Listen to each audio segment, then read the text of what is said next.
The fact that the Federal Reserve, for example, in the US doubled the size of its book, meaning they fabricated more money in the months that followed March 2020 than in the entire set of years from 2008 up to 2020. Like, they doubled the amount of fabrication of money, just like that. Everyone bought the story that they were helping the real economy. You are basically saying that you're fighting an inflation that you can't beat. It's a little disturbing, but it's to the point, and you talk about a real crisis that's coming up very soon, but also you do deliver some hope, because there is a way, kind of like you alluded to earlier, Wall Street style, where you can actually learn how to benefit from what's coming up as looks like an energy crisis. You can't change my electricity bill. You can't really change how much I can afford in sort of my basket of groceries each week. But somehow you're saying that you're going to keep on fighting inflation until you can. We stick it to our customers, we stick it to the other traders, we stick it to anybody we can to jack up our P&L. This is just common, and that's how I learned what Wall Street was all about. It was just how people were, how the managing partners acted, not to the people in the firms, but they're just general callous about people on the outside of the firms. Like it didn't even matter. I value my freedom more than I value doing something for money, which is very different than having money. I value my ability to say, that doesn't work for me.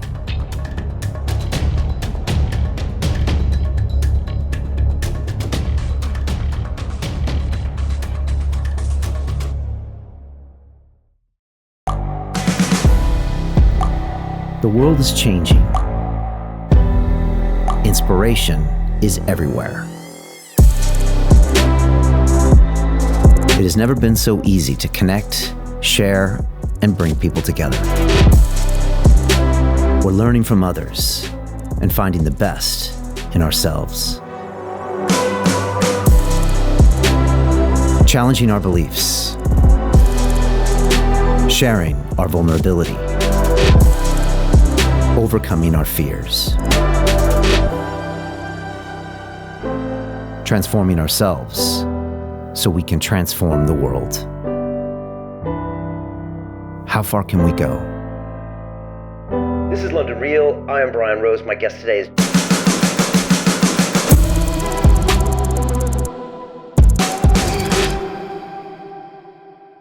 This is London Real. I am Brian Rose. My guest today is Dr. Nomi Prins, the renowned investigative journalist, international speaker, financial expert, and best-selling author. You were previously the managing director at Goldman Sachs and a strategist at Lehman Brothers and Chase Manhattan Bank. Since then, you've written 7 best-selling books, including Collusion, How Central Bankers Rigged the World, and All the President's Bankers, The Hidden Alliances That Drive American Power. You've been featured as a TV commentator on the BBC, CNN, and Fox, while your work has been published in the New York Times, Forbes, and The Guardian. Your latest book, Permanent Distortion, How the Financial Markets Abandoned the Real Economy Forever, addresses the increasing divide between the financial markets and the real economy, which began with the 2008 crisis, has been made worse by the money printing that followed the pandemic. You believe that the central banks are money-creating machines that are encouraging riskier and bigger bubbles than ever before, leaving the vast majority of us in a permanent financial dystopia. Nomi, welcome back to London Real. Thank you so much, Brian. It really is good to be back here. It's been years. It's great to have you here, and I can't wait to jump into this. But before we get started, I just want to mention that you and I have just recorded a special, almost distressing video, actually, about an upcoming crisis and a financial opportunity that's not going to be available on YouTube or any of our social media channels. If anybody wants to watch that and they need to go see it, they can go to londonreal.tv/Nomi, that's Nomi, but it's only available for a limited time only, so they should check it out. I will say it is a bit distressing, but it's also an incredible way to position yourself for financial gain with this upcoming crisis we see with energy. I'll probably not give any more details right now, but I would say go to londonreal.tv/Nomi to check that out. Let's jump in here. I think the last time I saw you, we were in London, and we were all out having dinner with Robert Kiyosaki. And I think it was in the middle of dinner, he said, "The reason I like Nomi is because she used to be on the inside of Wall Street. This is before you became a journalist and a whistleblower. And so she really understands what's going on and all the funny games that are being played inside there. And maybe we start with that. Can you tell me how your access, I mean, one of the youngest MDs at Goldman Sachs, has given you this unique perspective on the world? Yeah, well, I was involved in banking. I mean, even here as a senior managing director at Bear Stearns in London, just over at Canary Wharf decades ago, as well as an MD at Goldman Sachs, as you mentioned, and throughout all my history, all my experience on Wall Street, I was very close to all sorts of new innovations and basically how to remanufacture securities and to move money and to just look at really exotic, complex types of trades, of transactions. And it was my job to look at the numbers behind them and to run teams that looked at the numbers behind them. But what was really interesting beyond the numbers, and I am a numbers person, it was just how people were, how the managing partners acted, not to the people in the firms, but they're just general callous about people on the outside of the firms. Like it didn't even matter. And I think that was the one thing where I knew how to make money. I knew how to create analytics. I knew how to follow numbers. But that disconnect to just humanity was something that really struck me as I was working, and one of the reasons why I quit. But also, just looking back now, I understand the psychology of Wall Street. So I feel like all of those experiences, they gave me the ability to look at even the news today, to look at financial news, business media, what analysts are saying on Wall Street even today, and understand that their real motivation ultimately is to have a lot of cheap money, to be able to do what they want with it in terms of, again, complex security creation, putting it in markets, etc. And again, not to care what the ramifications could be of those types of risky strategies. I mean, they just truly don't care. Yeah, I mean, I got a real baptism by fire of this. It was 1993. I moved from MIT to Wall Street. I was 22 years old, and I got on the trading floor, and I just got taught, the way you do business. Mm-hmm. And that is that we stick it to our customers, we stick it to the other traders, we stick it to anybody we can mm-hmm. to jack up our P&L. Mm-hmm. And it was just like walking into like an abusive or dysfunctional family or relationship where it's like, this is just common. Mm-hmm. And that's how I learned mm-hmm. what Wall Street was all about. They didn't teach this at mm-hmm. the MIT Sloan School of Management. It mm-hmm. wasn't in a book, mm-hmm. but that's just the culture there. Mm-hmm. And it's been around for probably, I guess 100 years, but maybe, 50 years, mm-hmm. And I don't know if it's ever going to change, but mm-hmm. it's a mentality that then pervades the whole financial industry around the globe. And it's probably not going to change anytime soon. No, I mean, I don't think so. And the difference is that when you and I were working in the financial industry, you didn't have all this excess sort of money sloshing around like from central banks and stuff the same way that banks actually do today, whether it's direct or indirect. And so there was a sense that it wasn't us against them thing, people in the system versus everybody else, but you didn't quite have as much help, or if your positions were screwed, you kind of had to what we called eat them. I mean, I'm sure you know those scenarios. So you tried not to. You tried to basically bring them off onto other people or other investors. But at the end of the day, they were still the losses that you had to take if there were losses to be taken, and that all kind of changed in the financial crisis of 2008. I mean, you're just to get a teeny bit off topic here, right? You're talking about 1993 and basically what you saw in that moment. I was working at Bear Stearns over at Canary Wharf, and I remember there was a position that the New York head office wanted to get rid of. Just a position lying around somebody's trading book that just was, gushing, hemorrhaging money. I was like, go find an international central bank. Just figure out a way to make it look good and just sell it to them. And that was basically one of the things that my group was responsible for trying to do, is to create analytics that made something look better than it actually was for the team, which was, the Bear Stearns at the time. And I remember we did sell it, or the salespeople did sell it, and about 2 weeks later, the central bank dials back and is like, we can't get rid of this thing. It's eating into our books. It's just hemorrhaging. Can you take it back? And, the response from the trading desk was like, we're not taking it back. Basically you bought it, you own it. And that, again, that mentality It was not unique at all there. I mean, the same thing happened at Goldman with different positions, et cetera. That's just something that has not changed. It's just, again, today, there's just more of a cushion being provided to these positions and to these companies. So if it gets really bad, you might get bailed out by someone. Absolutely. I mean, the financial crisis of 2008 was really bad. Even in 2019, before the pandemic, I mean, one of the things that was going on was the Fed was starting to raise rates, other central banks were raising rates into 2019, and then all of a sudden, in the middle of 2019, they started cutting rates. Why? Not because of anything in the economy, though that's kind of the excuse that they use. We're helping the economy, we'll loosen liquidity.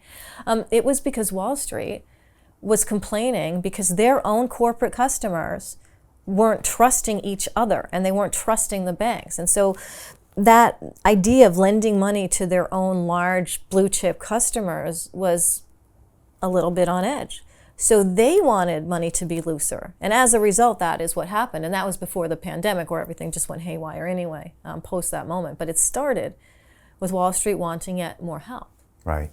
And then the pandemic came. So I saw you before that when you were in the studio. Yeah. And then all of that happened. Yeah. And again, for someone like you that's been studying the markets and writing books about them and trading them, that must have been wild for you to witness. And maybe what happened isn't what you expected to happen or didn't. I know that I was locked up and just ready for the stock markets to fall down. I was going to board up my house and then they bounced right back. And I was like, wow, this is just fascinating. And I never saw this coming. Yeah. Did you? And then what did you make of what happened? And then, you know, post that, how does that lead into permanent distortion? Yeah. So, I mean, I never thought that once that sort of genie was out of the bottle of central banks being able to just help bail out Wall Street and other international financial centers around the world and had since 2008 through 2019 in different ways.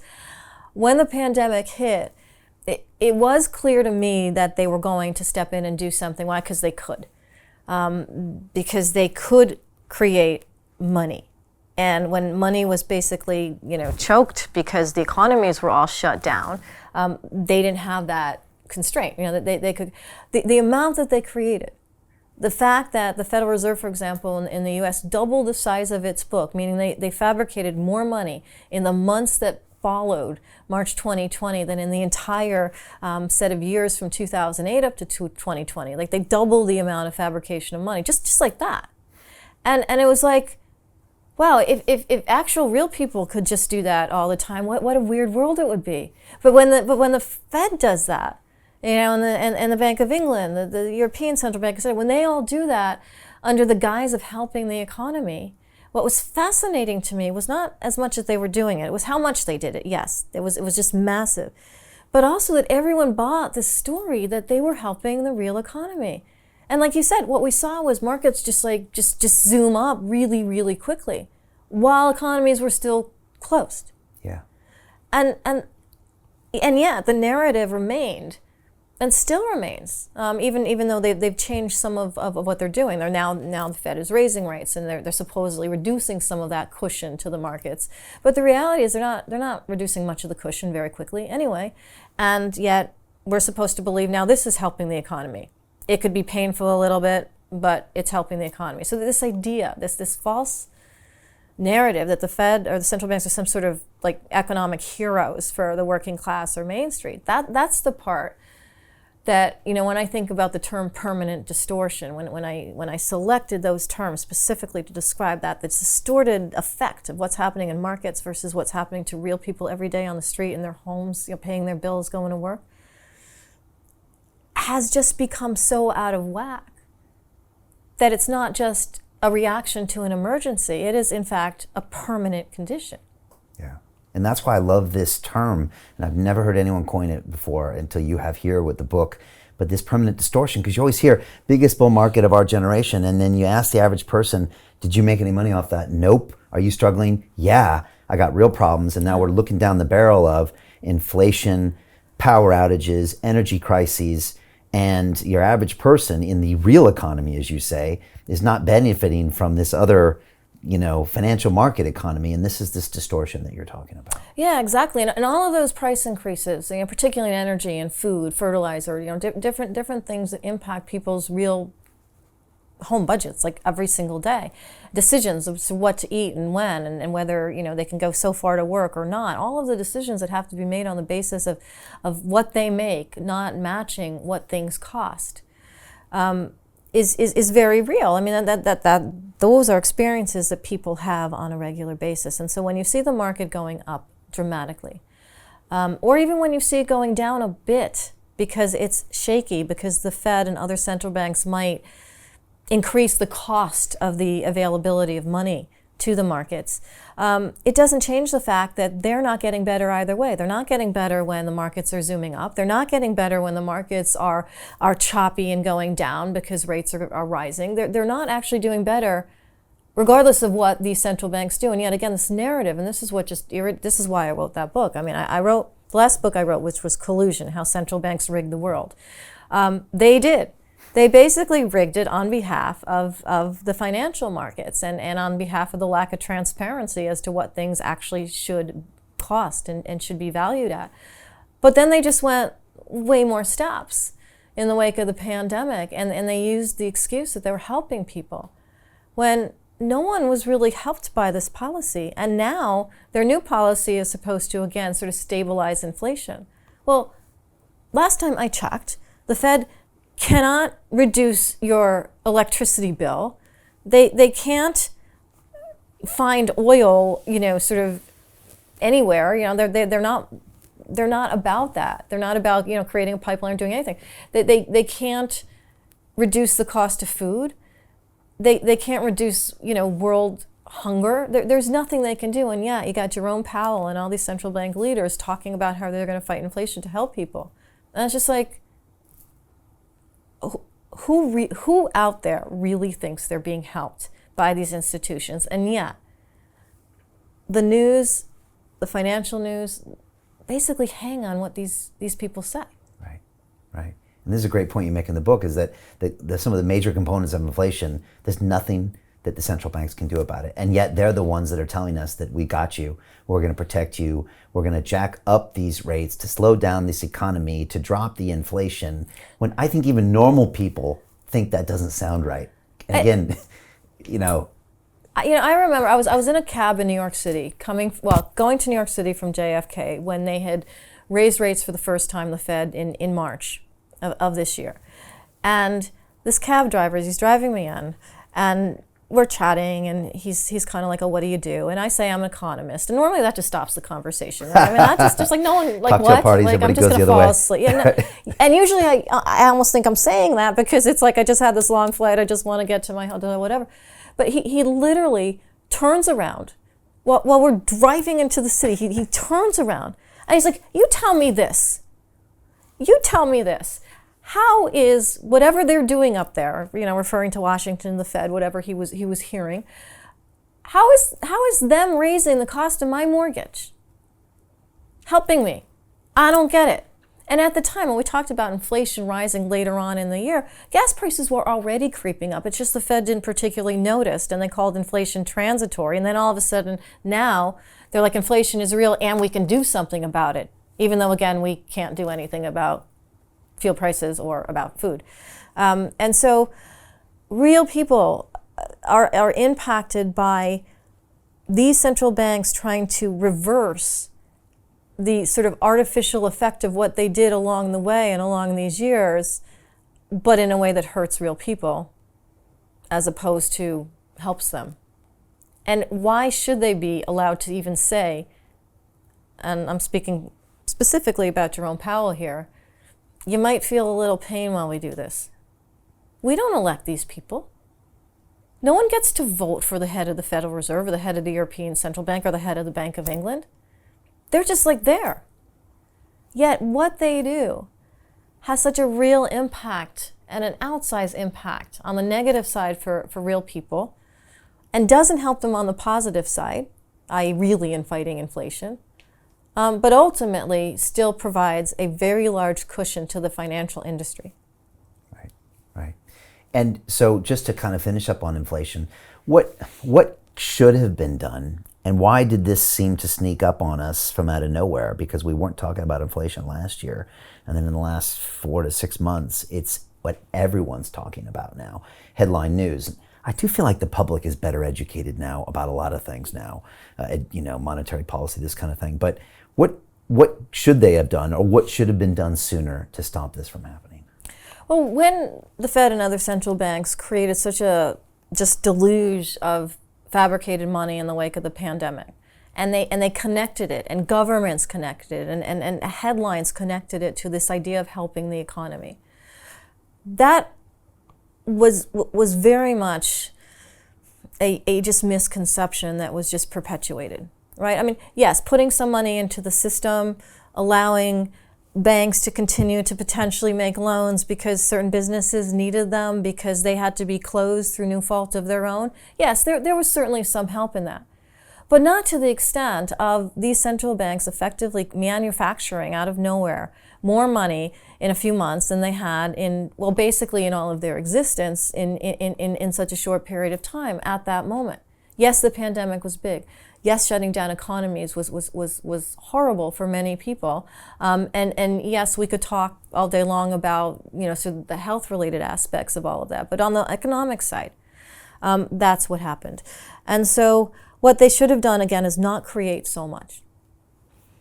Not promote the narrative that they were doing anything to help the real economy, because even then they weren't. I mean, yes, governments were creating fiscal stimulus. There was checks going out in the UK, in the US, and so forth, and that could have helped people or companies sort of get through. But the central banks weren't really the ones helping them. And so that was a problem. The other problem was they had no exit plan. There was no clear communication that said, we're going to dump trillions of dollars somehow into the markets, through debt, whatever, to help. But we don't know how long it's going to be there. We don't have any sort of strategy as to just something where we can dial it back before there is a real crisis. There was no conversation then, having learned after the financial crisis of 2008 that there was no exit plan then. So just this idea to sort of turn on financial spigots created this distortion between the market zooming up and ordinary people being left behind, even in the wake of economies being shut down. So that was wrong. The other thing was, even in the situation now with inflation, and not too long ago they considered inflation transitory. And then all of a sudden what happened, I think, was that gas prices were up by so much. And that's a very sort of politically harsh thing for officials that get elected to actually deal with. And all of a sudden, it's like, look, you guys got to do something about this. CPI, the basic consumer price inflation figures and the similar inflations throughout the world in terms of how they're computed, all of these numbers are going up. All these numbers are going higher. How can you guys just not notice this? And aren't you supposed to be the arbiters of price stability? Do something. And all of the central banks, besides the People's Bank of China, who've just ignored all of this, and they're continuing to sort of float their economy and try to come out of a low growth situation, and are continuing to close places and reopen and close and reopen. With the exception of that large central bank, they've all just sort of fallen into line. Even the European Central Bank recently, with raising rates by 75 basis points to fight inflation. So again, what's wrong in that? You are basically saying that you're fighting an inflation that you can't beat. Because you can't change my electricity bill. Right. Yet you're saying you can. You can't really change how much I can afford in sort of my basket of groceries each week. But somehow you're saying that you're going to keep on fighting inflation until you can. So I think the biggest problem with central banks, not even worrying about what monetary policy literally is, but just even in the narrative, just even in the fact that they're in the headlines, that we're having this conversation, the biggest problem is that they're lying about what they can do, and they're hurting people in the process when markets go up, when markets come back down, because ultimately they can no longer affect the real economy like they maybe thought they could have decades ago. Right. Okay. Well, you mentioned energy, and I got to ask you about it. And again, we have just actually recorded a special video where you go deep on basically upcoming serious energy crisis that I hope I'm not speaking out of school, but you're calling it Enron 2.0. Mm-hmm. And I remember when Enron failed back in the day and took down a big chunk of the stock market along with it. And you're saying we're facing a very, very serious crisis coming up. We've recorded a separate video. It's not going to be available on YouTube or our social media channels, but people here can go watch it at londonreal.tv/Nomi. That's Nomi. It's a bit distressing, but the good news is that you also have a financial strategy based on all of your years on Wall Street, where actually people can not only protect themselves, but also profit from something that's about to happen, and it's coming up very soon. So I just say to everybody, click the link and go watch it. It's not available for very long. Without getting into maybe some of the things that we talked about there in detail, talk to me about energy. We're here in the UK, so that means we're very close to Ukraine, Russia, Germany. All of these people are dealing with crises. I know you've been up and down the country talking to real people on the streets worried about their electricity bills, how they're going to stay warm this winter. I'm thinking about my own family and what we're going to have to deal with. And we live on an island here, but I mean, the U.S. has also got real issues as well. And you've got power outages in California. So what do you tell people when they ask you about what's going to happen with energy? So I've never been someone, despite the titles of my books, I never want to be that person that scares people. I want to explain what's going on so that they can actually do something about their situation. Now, in the case of energy prices, what I've heard from a lot of people, particularly in the UK, and this is not dissimilar in the United States, is that, well, we don't get a lot of our natural gas from Russia, like, for example, Germany does. So how come our bills have basically quadrupled, our electricity bills, in the past year? Like, how did that happen? Like, we understand there's a supply thing, there's Ukraine, there's Russia, there's pipelines that aren't sort of on, but why is it so bad? And another thing is, we have gone in the UK to a lot of renewable energy outside of natural gas that powers electricity. So how come those prices are higher too? And the reality is, and this is something that's really important for people to understand, and this is why the energy crisis is more than just how much it costs to heat your homes or your businesses.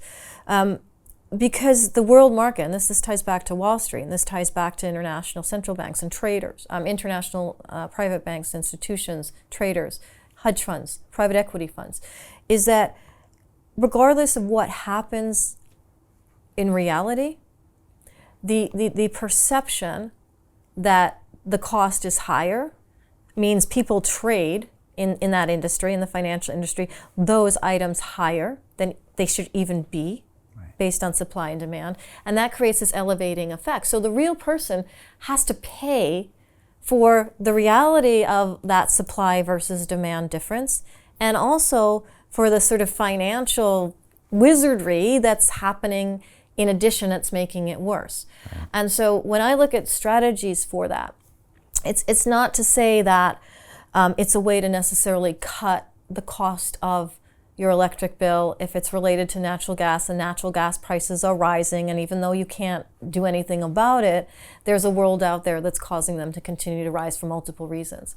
But what I can say is that there are ways from at least an investment standpoint to sort of stay ahead of that, to basically hedge the sort of hemorrhaging cost in your budget in order to sort of invest in a way that helps. It doesn't mean, look, I mean, if I could tell every pub that's looking at potentially closing its doors, as so many are in the UK, because electricity prices, heating prices could skyrocket by so much this winter, to just do this little investment scheme and you'll be fine. If I could explain it in such a way that they had the ability to do it, I actually would. Because that's what Wall Street does. They hedge the rising cost of things by trading into it or trading around it or finding a strategy that works. And so from my perspective, that's what I kind of want to share with people. And you mentioned I was up and down the country. I was in Birmingham, actually at a pub in the jewelry quarter. which I did not know, but it's one of the largest exporters of jewelry in between Europe and the UK, throughout the world. And they created the technology for a lot of jewelry back in the Industrial Revolution. Right, yeah. So I've been there a long time. And I'm in a pub, and I'm sort of one of the very old ones, old Victorian pub. And there are these two 18-year-olds who were sitting they were 18, they were able to drink, as they told us. But we were sitting drinking, and they were talking about energy prices, because one of them worked for a place down the road that literally was 2 days away from having to close because specifically of higher bills. And that is very real. Yeah, and you cover, I think, some of these strategies on this video that we went through, which is LondonReal.tv/Nomi. There's a term I think you mentioned in your book, which is greedflation, which is this kind of term where maybe you just described it there, maybe it's slightly different, where you hear the price of something going up, but also it seems to get pushed even more by businesses, by Wall Street, to where, like you said, someone in America is like, wait a second, something's 4x higher. Like, even I know something that's happening over there shouldn't be affecting this here. So maybe explain to people kind of what happens, because I think a lot of people in this country are feeling that too. Like, okay, we understand there's a crisis, but it feels overdone. So how does something like that get overdone? Right. So part of, especially in something like energy or food, part of any of the price has to do with supply and demand, right? So if there is a political or a war-like turmoil or a weather-related condition or something happens that basically, or a pandemic that jolts that relationship between supply and demand, it's going to distort a price anyway. It's going to create more demand for a good, anything, food, energy, that's not as readily available is going to cause that price to go up. And that's kind of basic supply and demand economics, and that's all very wonky. But where Wall Street comes in, where the financial industry comes in, where trading comes in, where sort of the global markets come in, is that idea of seeing that prices are going up for a real actual reason, and we're going to pile into those prices from a trading perspective, because we're just going to ride this wave that's out there anyway. So if all of the news is talking about gas prices going up, then let's sort of move in and push those related companies, push the prices up by more, because we've got all this basically cheap money to be able to do that with, and we can sort of get out when we decide that profit's enough. And sometimes, like more recently, actual gas prices, fuel prices in the United States have come down a bit. Partly that's because people have been unwinding some of those positions. It's not necessarily like everything just changed and all of a sudden there's like 40% more fuel for gasoline available in the last 2 months. That's not it.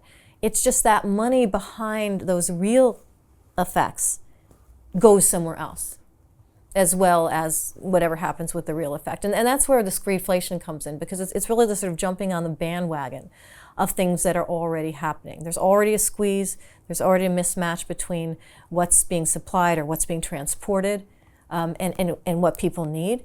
But this extra kind of price appreciation is often because of the global markets being global financial markets and pushing some of that price up by more.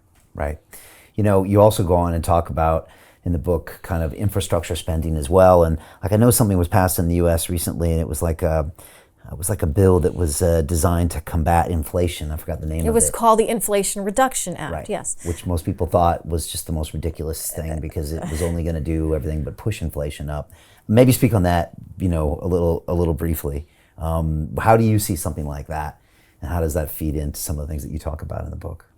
So one of the things I do talk about in the book, in the chapter where I address inflation and infrastructure and inequality, the 3 I's, I actually address them all in one chapter. And I do that because they're related. Now, infrastructure in general, building the technologies, the physical constructs that are needed to basically allow populations to move from A to B, to live in different places, to sort of expand their general horizons. Like, all of that stuff I think is good. I loved riding the fast train when I was traveling a number of years back from Beijing to Shanghai, because the airport was closed for whatever the reason it does often there in Shanghai, and I needed to get from point A to B, and I took a fast train. It was really, really fast. And we don't have anything like that in the United States. So the idea of like developing technologies and infrastructure to be able to have that happen, I think is a very positive thing. I mean, I think it can ultimately grow the foundation of an economy in a really positive way. But what happens is when money is appropriated too quickly, and the financial industry gets involved and sort of pushes the value of some of the companies or the technologies that might be involved up by more than they should be valued at, even given the fact that they're creating a growing infrastructure, a growing economy, that's when these distortions kind of come into play as well, because the idea of money is basically getting ahead of the reality of that money being spent to build and create and innovate in a sort of more organic way, which I think is more stabilizing for an economy. So I always believe that, if the government, for example, in that case, the Inflation Reduction Act, and I think I said in a number of places publicly that it does not actually reduce inflation, but there were pieces of it that allowed for the funding of certain technologies, for example, in the energy space, that if those are built, will ultimately help with energy solutions. But again, that you have to basically look at a timeline of things being developed and people being involved and materials being available and needed and everything else. So I'm very much a realist when it comes to just life. And I do believe that when there's money available and it's organically created and used, and there's strategies and things are built and people use them, and it makes our lives better in multiple different ways, that's a positive thing. But when too much money chases too quickly items that might not necessarily do that or might not have an actual plan to getting there, that's when we have more sort of distortions created. There's a line that came from you, and you said, the reality is that money, like a virus, will always seek the easiest way to reproduce itself. I've never heard anyone say that, but what do you mean by that, Nomi? So I wrote the book in the wake of the pandemic, so the idea of virus was obviously forefront in my mind and in the mind of everyone in the world, I think, at the time. But when I thought about money and just the flow of money, that money doesn't have patience, right? Just like a virus doesn't necessarily have patience. It's just going to go from host to host, and it's going to do what it's going to do as fast as it can. And it's sort of the same thing with money, and particularly when it's driven by central banks fabricating it out of nowhere and by the financial community using it as quickly as it can to basically reproduce itself and then go away and do something else. So you're talking about infrastructure. If money is just basically created and there's no plan as to how it's going to ultimately play out for creating lasting pieces of the economy, then it's just used to go from one financial asset to another financial asset, sometimes maybe at the same time. And in that way, anyone who's involved makes money, right? Money makes money. The larger institutions profit. The people that are participating in the financial markets buy the most, profit the most. And that accelerates that whole thing. Like a virus, it just accelerates. Yeah, God, that's a little scary to think about. Because if money gets thrown the wrong way, if it's cheap money, if it's being pushed here or there, not for maybe a natural reason or a Adam Smith invisible hand reason, then not only will it just be misappropriated for that point in time, it could create entire new industries, systems. Maybe that's what Wall Street is in itself, where it's this own beast with almost its own, intelligence that goes on to create more, because that's what it does. And then when it attracts more money, it attracts more talent, and the talent's good at making more of that money. I guess that's what you're talking about. That can get a little dark. No, right? but that's exactly how I see it. Is there's nothing necessarily wrong with making money, right? And there's nothing wrong with sort of working and investing and saving and producing and enjoying so the benefits in life that money can provide. It's that unmooring of that basic relationship to this external sort of source of inflating money for just a small little echelon of society and of the markets, and therefore creating that sort of larger distortion between the reality of what money that is actually produced can do and money that's just fabricated out of nowhere creates. Yeah, and that's this distortion that you're talking about. Right. You also said once that the earth may spin on its axis, but the world revolves around money. And that means, a lot of people don't always think about this, is that populism, nationalism, isolationism, corruption, trade wars, military wars, health crisis, inequality, economic hardship, they're all connected to money. And maybe I think a lot of people don't see that sometimes. Yeah, because like anyone today watching here, you got your own issues in your own life. You know, you've got your own sort of basic budgets or desires for the future. I mean, you're basically, we focus oftentimes on ourselves. I mean, that is a reality, and we also can help other people and all of that, but there's that base kind of survival instinct that we have, you know, ourselves, our families, and then so it goes out from there. And one of the things that I believe has happened as a result of this particular phase that we're in of permanent distortion, where central banks have just gone so just crazy off the rails in terms of fabricating money. Now for a minute they're trying to say, well, we'll try to stop inflation now, but is that we have had so much additional unrest in the world in terms of civil unrest. One of the stats that I have in my book is that in 2019, before the pandemic, before this additional excess of money was created to basically dislocate the economy from the markets by more, it was the year of the most civil uprisings in the world ever. And we're talking about comparing that to, things like, the Roman invasion, and there's all sorts of things over time. But in terms of the number of spots, the number of topics, developing countries, etc., throughout the world, there was more events of civil unrest than there had been historically beforehand. And then, of course, we had the pandemic, and sort of no one was doing very much of anything, and that sort of put a little bit of a cap on that. But one of the reasons I think that happened, and one of the reasons that politically countries are swinging from left to right, conservative to liberal. I mean, there was a lot of political revolving doors happening. Whoever was in power was pretty much going to basically be kicked out at the next election. And that's because people in general are so economically strangled that they didn't like whoever was in office. They just wanted somebody else. And so that revolving door of, left, right, conservative, liberal, and it doesn't even matter what you call it in whatever country, but that idea of that switch, we just want someone else, that accelerated. So all of these things I accelerated because people in general were just facing, and still are, this condition of just being, of just watching markets, of watching what politicians say, whatever party, of just watching what's going on around them that's being driven by ultimately a fabrication of what was $41 trillion worth of just money out of nowhere from all the central banks in the world over this time period, and just feeling really disconnected for very good reason from all of that stuff. And when you're disconnected from what you are being told is what's happening around you, like the markets are going up or like these positive things are happening outside of your own purview, it makes you feel very angry. It makes you not want your politicians. It makes you not want your country. It makes you want to just protect yourself.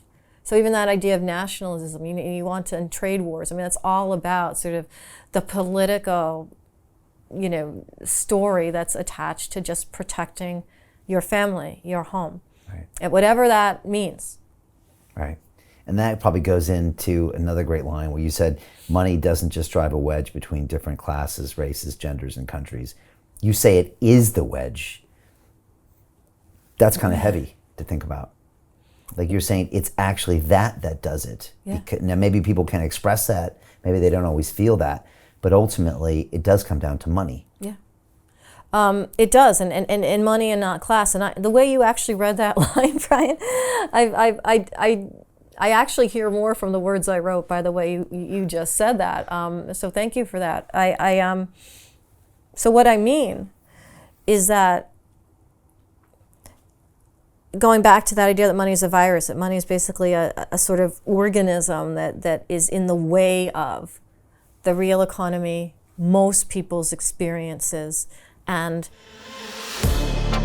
to continue watching the rest of the episode for free, visit our website londonreal.tv or click the link in the description below.